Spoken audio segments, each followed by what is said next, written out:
Selamat datang pemirsa di podcast Rembuk Jawa Timur yang dipersembahkan oleh DPRD Provinsi Jawa Timur. Bersama saya Sima Perwira, pemirsa kita akan ngobrol mengenai peran wisata desa untuk meningkatkan perekonomian lokal di desa begitu pemirsa. Dan kalau kita ngomongin soal wisata desa begitu ya, alias desa wisata, ini dalam beberapa tahun terakhir memang wisata berbasis desa ini jadi primadona karena masyarakat urban alias perkotaan ini butuh sesuatu yang baru, sesuatu yang tidak ada di perkotaan, makanya larinya ke desa karena ketika melihat desa, kemudian melihat sawah yang menghampar, keindahan alam yang menghampar, kemudian energinya bangkit lagi gitu pemirsa. Nah, inilah yang kemudian digencarkan oleh masing-masing kementerian yang saya ketahui ya. Ada dulu Kemenparekraf itu punya yang namanya Anugerah Desa Wisata Indonesia. Jadi mengkompetisikan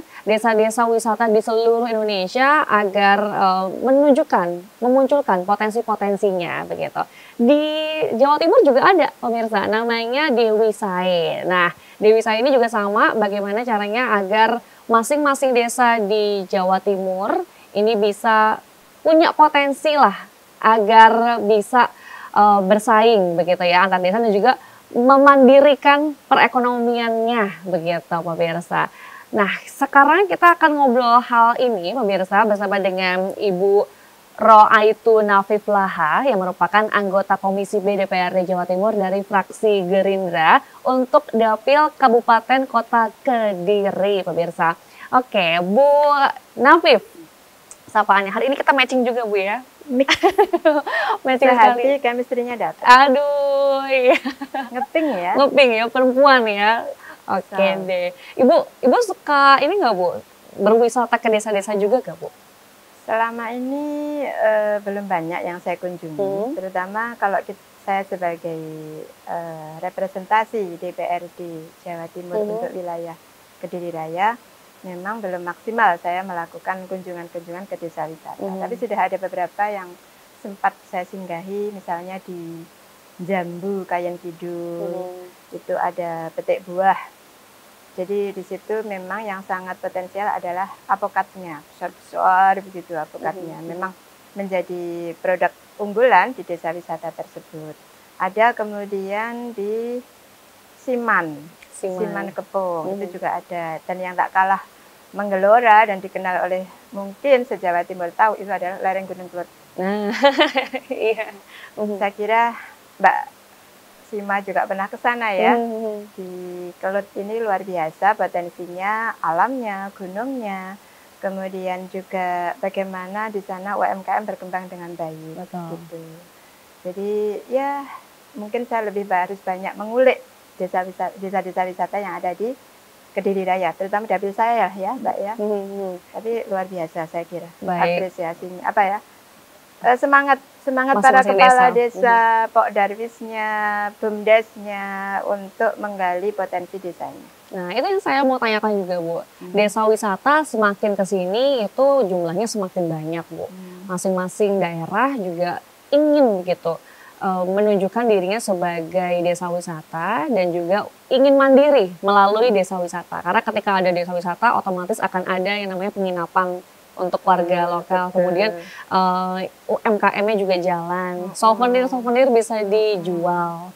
Kemudian juga makanan, minuman, potensi desa, pertaniannya juga bisa hidup begitu Bu. Nah, gimana sih Bu sebenarnya caranya untuk memunculkan potensi-potensi desa agar masing-masing desa, terutama mungkin yang di dapilnya jenengan gitu ya di Kabupaten Kediri Raya ini bisa punya unique selling point-nya tersendiri gitu Bu, berbeda dengan yang lainnya. Kalau kita amati sebenarnya cukup variatif ya. Masing-masing desa itu punya keunggulan masing-masing. Dan ketika program desa wisata ini dimunculkan, hampir seluruh desa berikhtiar untuk memunculkan potensi wilayahnya masing-masing. Nah, ini cukup bagus saya kira. Iklimnya cukup bagus. Nah, tetapi kemudian tidak semua desa wisata itu berkembang dengan baik. Banyak juga desa wisata yang pada akhirnya sakgredekan. Apa bahasa sakgredekan itu apa ya? Tiba-tiba, bukan? Hanya muncul sesaat. Okay. Nah, itu hanya muncul sesaat. yang kemudian tidak produktif lagi. Tetapi juga masih beberapa banyak juga desa wisata yang masih bertahan sampai saat ini bahkan berkembang dengan baik. Nah, kalau kita melihat potensi itu, kita cukup appreciate ya sebagai warga Jawa Timur, ternyata desa wisata seluruh Jawa Timur cukup luar biasa. Dan potensinya juga luar biasa, akhirnya bisa mengangkat perekonomian yang ada di desa masing-masing. Kalau ngomong secara Jawa Timur, memang kita banyak ya, ada Tumpak Sewu, ada Gunung Kidul, ada Pujon Kidul, itu juga bagus. Kemudian ada lagi mana ya? Osing Kemiren Banyuwangi. Osing Kemiren, betul, itu juga luar biasa. Dan lagi kalau lebih spesifik lagi, kalau di dapil kita itu ada Brumbung.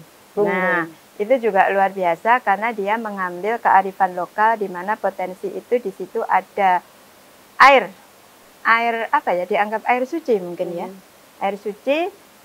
Jadi dibawa, airnya itu dibawa, kemudian dibuat dalam tiap tanggal 30 Juni atau Juli ya, saya lupa. Itu ada semacam apa ya namanya, masyarakat berkumpul di situ dan kemudian menjadikan bukan ritual ya, gerbekan gitu, gerbekan lah ya, kalau orang bilang itu begitu. Nah, ini menjadi kearifan lokal tersendiri dan di situ pasti banyak orang ngumpul, tidak hanya di desa tersebut tapi juga hampir sekabupaten Kediri ikut menyaksikan bagaimana prosesi itu, karena memang yang dianggap menjadi ikonnya adalah air tersebut. Nah, ini juga menarik saya kira. Terus kalau Gunung Kelut nggak usah dibilang ya. Gunung Kelut cukup luar biasa. Terus ada lagi beberapa desa itu ada yang punya goa di Kepong, itu apa saya lupa namanya, goa apa. Nah, itu juga bagus. Jadi banyak saya kira. Terus di Semen itu sekarang juga digalakkan juga. Kecamatan Semen maksud saya, kalau di Kediri itu juga bagus. Nah, saya melihatnya begini. Ketika ini dikelola dengan baik dan benar, kemudian apa itu namanya, menggalakkannya atau sponsorshipnya atau kemudian mempromosikannya secara baik, akhirnya juga berkembang dengan baik. Ada juga pasar desa, pasar kuno. Pasar kuno itu bagaimana uangnya pakai daun. Nah, itu kan bambu itu. Iya, ada yang kepingan bambu, ada yang pakai daun. Nah, itu dinilai 1 daun berapa begitu, itu juga ada. Dan menggali makanan-makanan khas yang ada di Kediri. Baik. Itu juga luar biasa Mbak, saya kira. Berarti kalau kita ingin menggali unique selling point dari masing-masing desa, itu kita nggak perlu jauh-jauh berpikir ke depan, tapi lihat sekeliling saja sudah cukup begitu Bu ya. Betul. Potensi Betul, daerah geografinya, topografinya begitu. Iya, saya sepakat itu. Jadi kita sebagai warga negara Indonesia, khususnya Kabupaten Kediri, sebenarnya kita kalau mau self healing itu nggak perlu jauh-jauh. Cukup di kota kita sendiri deh. 1 irit. Betul. Irit. Kemudian kita bisa menikmati udara yang seger di sekeliling kita. Kemudian juga satu sisi lagi, kita nggak perlu jauh-jauh sebenarnya bagaimana kita keberpihakan kita tuh kelihatan. Oh, ini untuk kita, warga desa kita, untuk kita. Kemudian juga nanti perputaran perekonomiannya juga untuk kita sendiri, artinya nggak kemana-mana. Betul. Dan itu akan membuat kita lebih bergairah lagi dalam memaksimalkan potensi desa itu sendiri. Satu yang saya ingin tanyakan Bu, ini ketika desa wisata di masing-masing desa di Kabupaten Kediri Raya kemudian mencuat begitu Bu ya, hadir. Nah, apakah sudah efektif begitu Bu dalam menyerap tenaga kerja? Karena kalau kita bicara desa, pasti orang-orang desa itu maunya larinya ke kota untuk bekerja gitu ya. Harapannya kan dengan adanya desa wisata ini bisa memunculkan ekonomi, tapi juga menjalin tenaga kerja lokal aja gitu. Nah, apakah sudah seperti itu Bu kalau di Kabupaten Kediri Raya? Impian, cita-cita pasti seperti itu ya. Cita-cita kita, tujuan kita, goal kita adalah bagaimana desa wisata ini mampu menggali para pemuda kita, potensi itu jangan sampai lari kemana-mana. Ini loh ada bidang garap yang harus kita garap di desa kita. Maka ini harus kita lakukan. Salah satunya adalah mengajak para pemuda kita. Kalau ini potensinya adalah misalkan kayak saya bilang di Jambu itu ada alpukat. Ayo kita bekerja sama di sini. Ayo kita semua seluruh warga desa kita tanam alpukat sebagai pilot project. Kemudian tidak hanya di satu tempat saja maksud saya. Oh, hanya di desa ini aja, hanya di lokasi ini saja, tapi bisa menyebar, menular ke seluruh tanah-tanah, mungkin ada tanah pekarangan yang nganggur atau bagaimana. Ini kita tanami alpukat sebagai pilot. Akhirnya satu desa itu menjadi, oh tidak hanya satu lokasinya ternyata, hampir satu desa. Nah ini saya kira cukup menarik. Dan sebenarnya sudah tidak apa ya, saya bilang bahwa ini sudah bagus, sudah sangat bagus menggali itu. Tapi alangkah lebih indah lagi kalau kemudian kita menggerakkan seluruh masyarakat kita, terutama pemuda-pemudinya, untuk ikut. Ayo kita berpartisipasi menjadikan bahwa kalau alpukat ya alpukat, kalau nanas ya nanas, kalau yang lainnya ya oke lah, yang lainnya. Padi, tebu. Iya harus begitu. Baik, ayo pemuda-pemuda di Jawa Timur dan juga Kediri bangun desa gitu Bu ya, bangun desa yang masing-masing. Kita bangga dengan desa kita sendiri. Kita akan ngobrolin hal ini lagi, tapi kita jeda sejenak, pemirsa tetap bersama kami.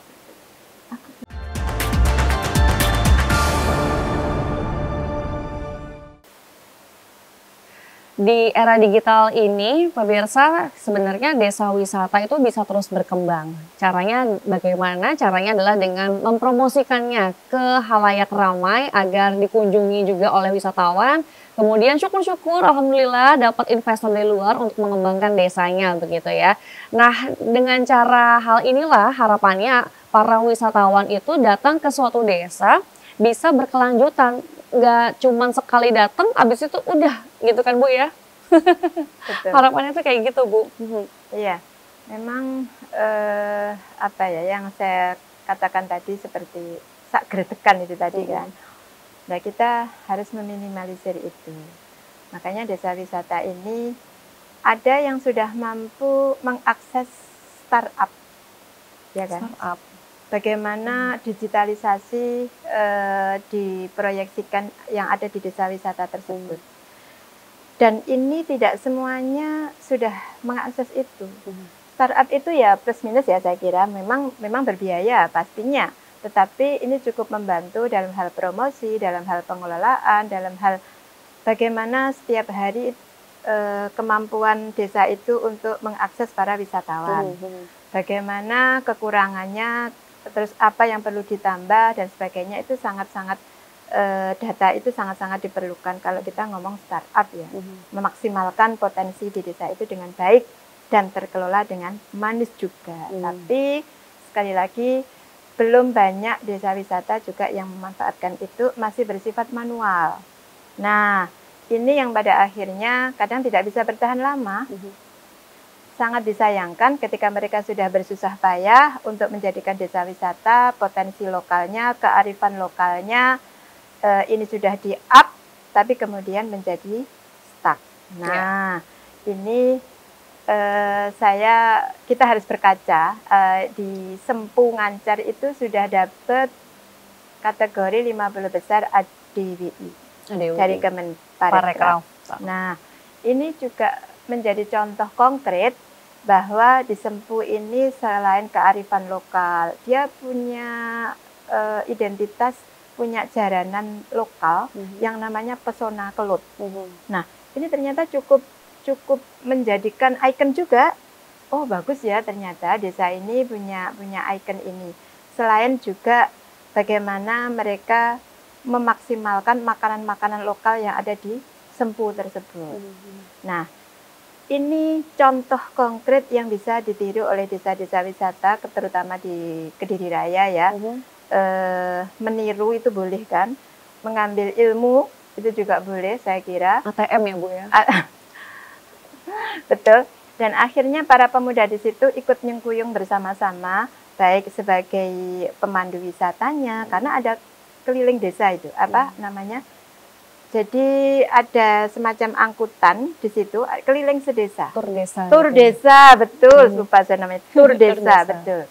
Nah ini cukup menarik ternyata.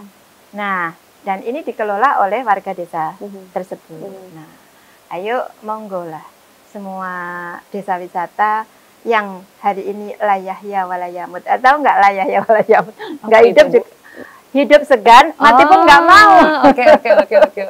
Nah, ini harus meniru juga ini gimana sih survivalnya kalau kita mau ngomong desa wisata ini harus bagus, terkelola dengan baik, potensi lokalnya dapat, penambahan income per kapita warganya dapat. Nah, ini juga kita harus banyak bertukar ilmu dengan desa wisata yang sudah mendapatkan anugerah ADWI tadi. Baik. Masuk 50 besar ADWI Bu ya, Betul, tahun lalu tahun 2024. Iya, baru 2024 kalau nggak salah ini. Nah, ini artinya memang di Jawa Timur ini banyak sekali desa-desa yang kemudian dilirik oleh nasional gitu ya. Betul. Karena masuk ajang bergengsi tadi Pujon.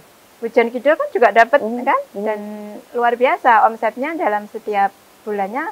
Kemarin saya sempat ngobrol dengan beliaunya yang menjadi inisiatornya, kepala desanya, dan sekarang sudah sudah tidak menjadi kepala desa, dan itu omsetnya sudah miliaran setiap bulan. Semua potensi yang paling mengesankan itu adalah pengelolaan sampahnya. Jadi di situ semua diajak untuk bersama-sama. Ayo, yang dulunya para pemuda desa pengangguran itu diajak semuanya. Ayo bikin bank sampah. Bikin bank sampah.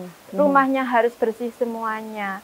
Bahkan banyak wisatawan dari luar negeri yang belajar ke desa tersebut. Nah, ini luar biasa ini.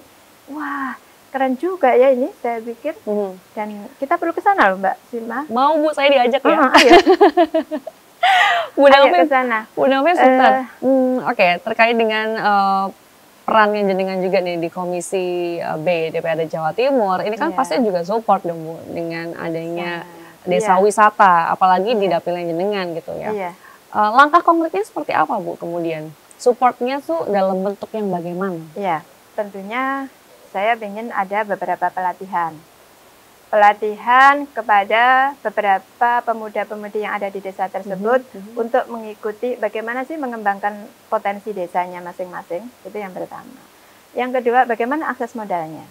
Bagaimana bekerja sama dan bersinergi antara pemerintah desa, BUMDesnya, kemudian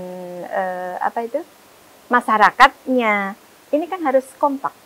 Kalau nggak kompak kan nggak jadi juga. Betul. Nah, ini saya mulai kemarin kita mengajukan, insya Allah di bulan Juli ini kita ada pelatihan tentang desa wisata.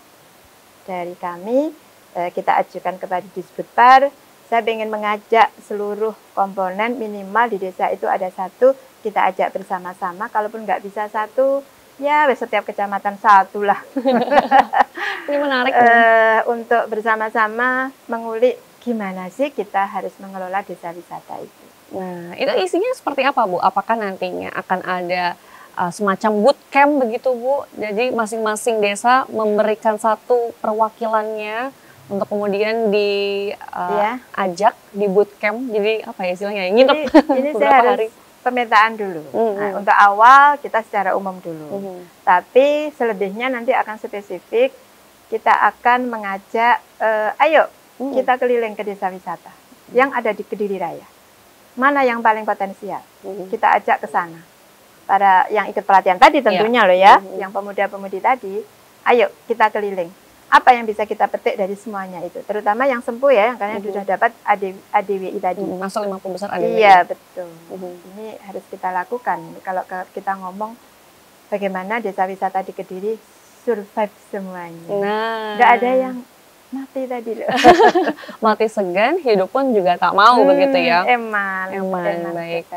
Kemudian Bu melihat bahwa kalau misalkan desa wisata itu bisa berkembang, tadi Kediri juga masing-masing desanya tuh punya potensi-potensi entah itu kebudayaan, potensi alam yang bisa dalam tanda kutip dijual begitu Bu ya, untuk dipamerkan atau persembahkan gitulah kepada masyarakat seluruh Jawa Timur.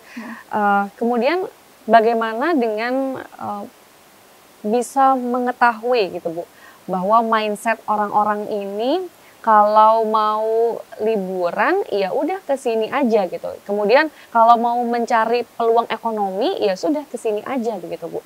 Nggak perlu jauh-jauh ke tempat lain. Kita akan membahasnya Bu Jangan dibahas dulu, tetap bersama kami. Siap.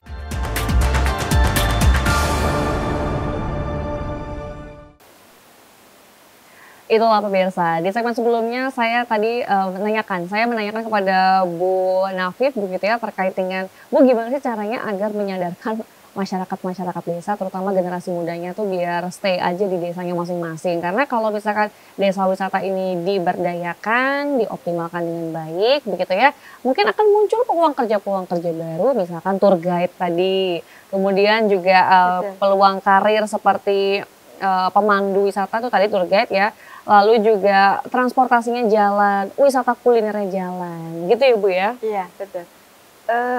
Kalau seperti ini sebenarnya kembali lagi kepada mindset ya, mindset masyarakat kita. Nah, Kediri itu letaknya kalau mau ngomong wisata, maka yang menjadi mindset sebagian besar masyarakat kita adalah kita enaknya ke Batu aja, ke Malang aja. Iya, iya. Lah, akhirnya kita tuh dilewatin.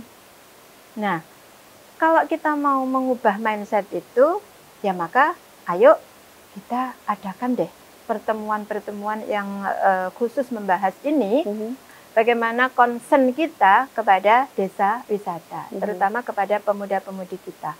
Ayo kita optimalkan. Kalau ke Batu, Malang punya ini, Kediri juga bisa. Apalagi hari ini kita slogan atau tagline-nya Kediri itu adalah Kediri berbudaya. Kediri berbudaya itu benar-benar Bupati kita itu mengulik habis-habisan terkait tradisi, budaya, termasuk desa wisata, itu sebenarnya sangat eksplor, sangat maksimal. Nah, tinggal bagaimana kita sebagai masyarakat desa atau masyarakat Kabupaten Kediri ini, ayo, jangan keluar kabupaten kita. Ya. Kesini aja loh. Betul. Kolot itu indah loh. Betul. Ngancar itu, Sempu itu indah loh. Ngomong kemudian ada gerojokan, bukan gerojokan sih, air terjun dulu di Semen, bagus juga, nggak kalah sih saya kira dengan yang ada di Coban Rondo ya, di Malang itu, di Batu atau Malang, Pujon, nah, nggak kalah juga. Nah, ini yang perlu kita galakkan, makanya sekali lagi pelatihan atau pertemuan atau FGD dengan para pemuda-pemuda kita yang ada di desa, itu perlu kita lakukan maksimal. Harapan saya adalah kita memiliki waktu dan kesempatan, baik difasilitasi oleh Pemkab maupun oleh Pemprov, untuk menggali potensi ini, mengubah mindset kita untuk cinta desa kita, cinta kota kita, dan kita akan tidak kemana-mana. Apalagi hari ini ya, ngomong efisiensi nih. Iya, betul. Ngomong efisiensi, akhirnya banyak sekolahan yang tidak boleh keluar kabupaten. Oh, itu luar biasa saya kira. Kenapa, Bu? Jadi, kalau ngomong rekreasi, ya rekreasi di sekitar kita saja. Biar perputaran ekonominya nggak kemana-mana, ya cukup di kota atau kabupaten kita. Nah, ini biar nggak Malang saja yang kaya, nggak Surabaya saja yang kaya, begitu. Nah, Kediri juga harus kaya ini dalam hal bagaimana kita memasukkan income kita tidak keluar kabupaten atau kota kita. Padahal kalau saya lihat di media sosial, Bu, GNFI, Good News from Indonesia itu, Bu ya, Kediri adalah salah satu kota terkaya di Indonesia, Bu, karena punya kota tertua. Iya juga, betul. Kota tertua adalah di Kediri. Jadi ada Eyang Sri Aji Jayabaya. Ini cukup menarik, hampir seluruh, kalau kita ngomong tokoh-tokoh nasional, hampir ke sana semuanya ya. Dan itu memang luar biasa, karena ini menjadi ikon juga di Kediri, bahwa kita punya Eyang Sri Aji Jayabaya, di mana ada Serat Jayabaya yang ramalannya wow begitu. Prediksinya tepat begitu, Bu ya? Prediksinya tepat terhadap Indonesia. Indonesia, betul. Iya. Baik. Kemudian Bu, apa yang perlu dipersiapkan oleh masing-masing desa di Kediri nih, Bu, untuk bisa lebih lagi meningkatkan potensi desanya masing-masing menjadi desa wisata gitu, Bu? Di Kediri hampir semuanya sudah melakukan itu, Mbak. Sudah siap semua berarti ya? Sudah diuji cobakan dan sudah ada yang luar biasa. Ya memang sekali lagi ada yang saya bilang bahwa ada yang stuck. Nah, Kalau ngomong persiapan sudah siap semuanya sebenarnya. Dan Dinas Pariwisata saya kira juga sangat concern di dalam hal ini. Cuman lagi-lagi harus terus dipupuk. Stimulan, semangat, spirit untuk memajukan desa wisata itu jangan pernah berhenti sampai di sini. Ayo terus kita gali. Apa yang bisa kita lakukan? Nggak hanya keunikan atau kearifan lokal di desa itu, tapi kalau misalkan ada yang lain, why not? Begitu kan? Betul. Kenapa tidak kita harus memaksimalkan potensi desa itu. Nah, yang menjadi kekhawatiran semua orang itu kan ketika awal banyak yang wisatawan banyak yang masuk, tapi ketika pertengahan orang sudah bosan. Dan itu banyak terjadi di mana-mana. Bosan akhirnya. Ya cuman itu aja. Kalau ngomong itu aja berarti kan ada potensi yang belum kita maksimalkan. Biar bisa menarik daya pikat para wisatawan untuk selalu datang ke situ. Baik. Nah, ini yang harus kita lakukan, Mbak, saya kira. Baik, ekonomi kreatifnya digali lagi. Tapi kalau misalkan kita mau ekonomi kreatifnya itu digali lagi melalui pertumbuhan UMKM, kemudian juga wisata alamnya, wisata budayanya juga, otomatis kita butuh yang namanya tadi promosi gitu ya. Bagaimana kemudian digitalisasi desa yang ada di Kediri, Bu? Atau di Jawa Timur? Hari ini marak, bukan marak lagi sih saya kira. Program pemerintah baik provinsi maupun nasional itu digitalisasi dalam berbagai hal. Baik UMKM, baik desa wisata, baik pertanian kita, semuanya hampir memaksimalkan digitalisasi. Betul. Baik dari promosi, baik dari bagaimana kita melakukan transaksi, bagaimana QRIS hari ini mendunia. Betul. Itu luar biasa. Sekarang bahkan hari ini kita mengadakan pelatihan terkait ini dari Kementerian Ekonomi, UMKM, Koperasi dan UMKM terkait digitalisasi. Semuanya diajari tentang bagaimana memiliki QRIS, termasuk desa wisata saya kira sudah melakukan. Nah, transaksi ini yang kemudian nggak berputar kemana-mana kan akhirnya. Betul. Ini sudah masuk dalam poin bahwa income per kapita masyarakat di desa itu sudah harus terangkat melalui QRIS tadi. Nah, juga kemudian bagaimana masyarakat kita ini akhirnya melek terhadap digitalisasi ini. Jadi kalau ngomong yang jadul-jadul, yang tua-tua nggak mau digitalisasi, tapi bagaimana membuat mindset para pemuda kita melek digitalisasi. Hari ini kita mengadakan pelatihan itu kebetulan, Mbak. Dan hampir seluruh kecamatan kita ambil satu begitu, biar lebih seimbang. Nah, akhirnya nanti biar semua melek lah. Isinya tentang apa itu, Bu? Kalau ngomong digitalisasi hari ini masih UMKM. Bagaimana UMKM itu masuk di desa wisata masing-masing, mewarnai di desa wisatanya masing-masing. Walaupun ada yang hidup, saya bilang ada yang hidup, ada yang tidak. Nah, tapi minimal mereka bisa punya warna tersendiri di dalam ikut menyemarakkan desa wisata tersebut. Baik. Desa wisata di Kediri nggak kalah cantiknya, pemirsa. Nanti kalau misalkan Anda nggak percaya, langsung aja main ketemu sama Ibu ya. Nanti disambut sama Ibu. Kekelut ya, Mbak ya? Off-road lah. Iya. Baik, ini di Jawa Timur juga punya namanya Dewisaya, Desa Wisata Sejahtera, Amanah, Religius, dan Eksis Berdaya Saing, panjang ya namanya ya. Ini merupakan program dari pemerintah provinsi kita, Bu. Sebenarnya juga mungkin sudah diberikan edukasi juga terkait dengan desa wisata, memunculkan potensi-potensi desa wisata. Boleh Bu sedikit reviewnya Ibu tentang Dewisaya ini, Bu? Kemudian juga harapannya kepada pemerintah Provinsi Jawa Timur, lalu juga harapannya juga kepada pemirsa yang melihat hari ini, apalagi adalah masyarakat Kediri yang kemudian adalah warga di dapilnya Ibu begitu, agar terus memunculkan potensi-potensi dan tidak menyerah begitu ya. Kalau tadi ada desa yang geradakan atau apa nih Bu? Bahasa Jawanya Bu. Sagredekan alias tiba-tiba nggak ada gitu ya. Nah, itu gimana caranya biar sustainable gitu, berkelanjutan? Monggo silakan. Hari ini memang Dinas Pariwisata dan Kebudayaan Jawa Timur sudah melakukan inovasi-inovasi. Jadi tinggal bagaimana di kabupaten atau kota masing-masing memaksimalkan itu. Walaupun secara finansial mungkin saya kira kurang besar juga, tapi itu sudah cukup menjadi stimulan bagi warga, bagi kabupaten dan kota untuk terus menjadikan desa wisata itu sebagai satu potensi yang bisa menambah income per kapita di desa tersebut. Jadi kalau ngomong ini, saya pikir Dinas Pariwisata Provinsi Jawa Timur tinggal memoles atau apa ya bahasa saya ini, meningkatkannya.